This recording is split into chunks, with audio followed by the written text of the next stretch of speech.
السلام عليكم ورحمة الله وبركاته. فيديو وين هلا تصو مدحوينها دولتان Soomaalida Itoobiya waxaa loo tusi waxa weeye taariikhda ay qoreen fanaaniinta dowladda joogan Cabdiweli Xasan Dhuux iyo Khasare Wadani dhaantadii ugu horeysay YouTube la soo galiyay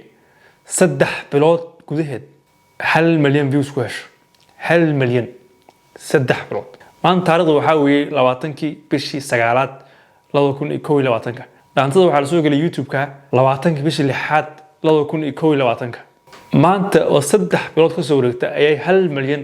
taawatay ilaahay markiis maanta 3 bilood aan waxba lagu darin marka aw nimankii dhaantooyinka ay maartay abwan tabiica oo dhaantooyinka falanqayn jiray abwan dhaantadan oo taariikhda gashay taariikhda lagu qoray taariikhda Soomaalida taariikhda dowladda taariikhda dhaantooyinka dhaantadan taariikhda lagu qoro taariikhda YouTube marka sida aad taariikhda YouTube waa taariikhda Soomaalida YouTube taariikh bay ku leeyihiin hambalyo Cabdiweli Xasan Dhuux iyo Khasare Wadani dhaantadan oo 1 milyan gaadhay dhaantada ugu horeysay dhaantooyinka sanadka soo dhaafay oo views badan helay waxa kamid ah dhaantada calaanta uu soo saaray Wardoon wuxuu ku qaadatay ilaa 7 bilood in 1 milyan ay daawato Wardoon oo xasaas ah oo dhaanta macaan ahayd 7 bilood ay ku qaadatay dhaantooyinka iyo heesaha isku maaha heesaha ilka Qays iyo Shama Boy iyo week bay ku gaareen 1 milyan masa loo week laakiin dhaantooyinka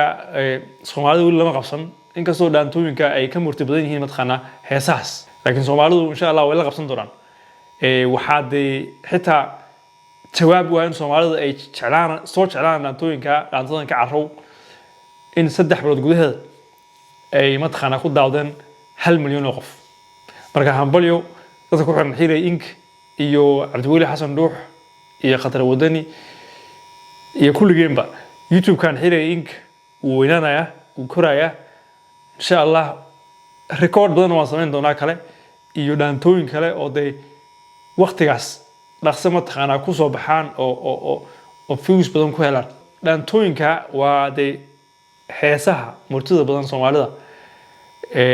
heesaha xataa caadiga waa murti way leeyihiin laakiin dhaantooyinka ayaa ka murti badan waa aan aaminsanahay marka sida haataba Cabdiweli Xasan Dhuux iyo Khasare ay soo hadli doonaan si ay maartay dadku ugu mahad celiyaan taariikhda ay qoreen maanta oo taariikh waxay qoreen meesha lagu qoro lagu qoro taariikhda dowladda taariikhda YouTube taariikhda Soomaalida marka dadka ku xiran Xiray Ink oo inoo mar kale dhaantooyin kale waxay rajayna kulligiin حبيبي ونعسل السلام عليكم ورحمة الله وبركاته